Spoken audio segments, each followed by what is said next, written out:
শেখ হাসিনাও গত কয়েকদিন আগে বলে দিয়েছেন একটা মিডিয়াতে, আমি অতি সত্বর বাংলাদেশে আসব। মিডিয়ার মাধ্যমে আমরা যা জেনেছি আপনারাও জেনেছেন, 12 নির্বাচনের জন্য ফ্যাসিবাদের সাথে বর্তমান ক্ষমতাসীন দলে একটা হ্যান্ডশেক প্রোগ্রাম হয়েছে, যেটা স্বৈরাচারী পলাতক হাসিনার অডিও প্রকাশের মাধ্যমে প্রুফ হয়েছে।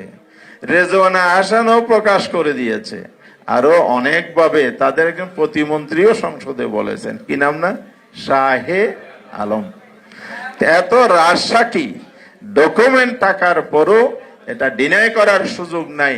একটি আঘাত তাদের মধ্যে হয়েছিল, বোঝাপড়া হয়েছিল, এই গণহত্যার বিচার তারা করবেন না। শেখ হাসিনাকে ফিরিয়ে আনবেন, বিচার না হলে তাহলে সেটা রাস্তা উন্মুক্ত হবে। এই জন্য শেখ হাসিনাও গত কয়েকদিন আগে বলে দিয়েছেন একটা মিডিয়াতে, আমি অতি সত্বর বাংলাদেশে আসব। আমরা বলতে চাই, আসেন, ওয়েলকাম। আপনি আসবেন অবশ্যই, দেশের নাগরিকত্ব এখনো আছে। ভারতীয় পাসপোর্ট নিছেন কিনা অত আমরা জানি না, তবে নিয়ে থাকলে পরে বোঝা যাবে। এখনো যেহেতু বাংলাদেশের পাসপোর্ট আপনার হাতে আছে, আপনি আসেন, আইনের কাঠগড়ায় দাঁড়িয়ে আপনার তৈরি আইনাগর প্রস্তুত আছে।